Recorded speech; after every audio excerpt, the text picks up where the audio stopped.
About half of water, half of soybean. Strain with a cheesecloth. Put a strainer between the cheesecloth and the bowl.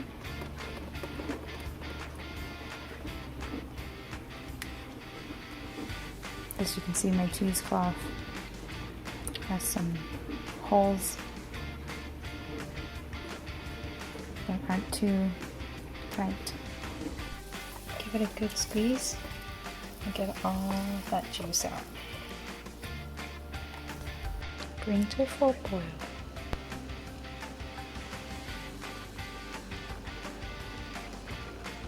Roughly 10 minutes. Sprinkle with some sugar for taste. Allow to cool at room temperature. Do not rush this process. Fill water up and bring to boil. Kitchen scale. This is a must. Put it on tare and get 800 grams, or if you're doing half of it, 400 grams of soy milk. Get another glass, set it on tare, make sure you get a really accurate scale, and measure at exactly 2 grams, or 1 gram if you're doing half the recipe. This is very, very important. No more, no less. So that's about half right there. We're getting up to 2. Do it very gently. That's exactly 2. We will mix a little bit of the soy milk in here to make sure that it is nice and mixed.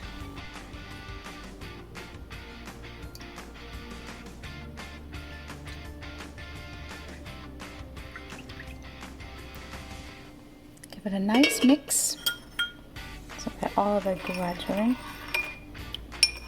are well mixed in. After about 30 seconds of stirring and mixing, it should be ready to be combined with the rest of the soy milk that you have measured out. Now give it a nice mixing again. Make sure that is completely well mixed.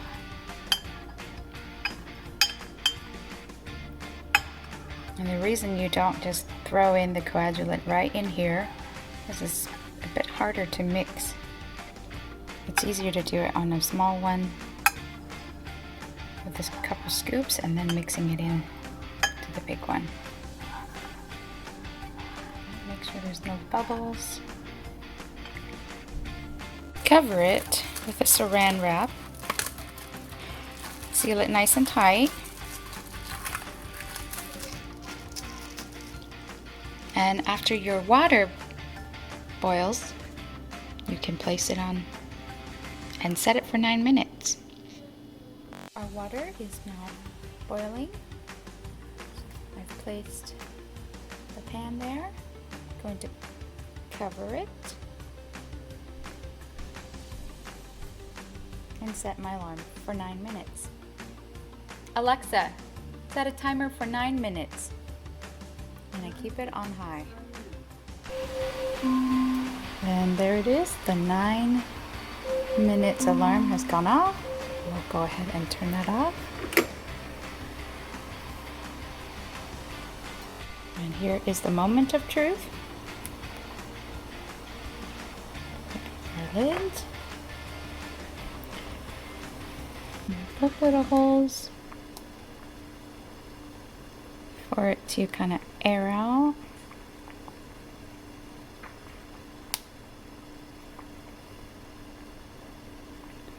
You can even kind of give it a little shake to see if it's jellified. But if you follow my direction, this has been 99.9% success every time. But you cannot change any of these steps. So you can go ahead and remove it from the heat while it's cooling off.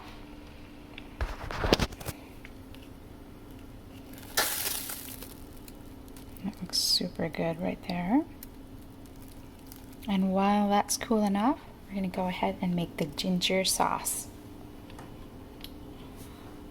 You can start with brown sugar or you can do white sugar.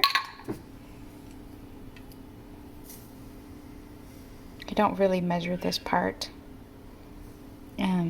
as everyone likes different sweetness. But that's roughly 1/3 cup of sugar. And I add some water to it, roughly about 1/2 cup. I have the ginger sauce, added some brown sugar to it, and some ginger and water. And I'm going to boil it until it becomes thicker, more syrupy. Tested, and it looks good. Look at that beauty. Nice, firm, and beautiful. And you can see that it's fresh. Looks amazing, doesn't it? It gets thicker as you let it sit, but I'm kind of anxious to get some of this in my mouth, so I started scooping it early. As you let it sit, it gets thicker. And here's our beautiful syrup. It's coming, ginger syrup. And I usually boil it out for about 5 minutes at least. Okay, our syrup is ready. And there's our beautiful tofu pudding. The feast begins.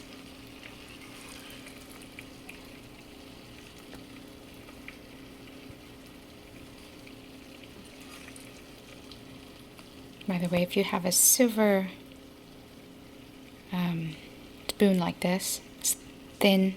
That's the best way to slice it, nice and thin.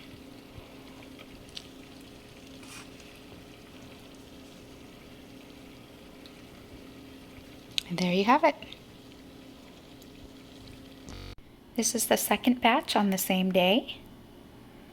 And as you can tell, I've waited a little longer to demonstrate to you that it solidifies even a little bit more. And that's so beautiful.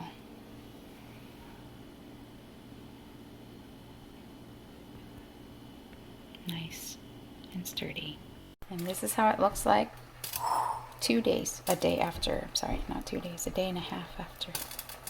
It's pretty thick, quite settled.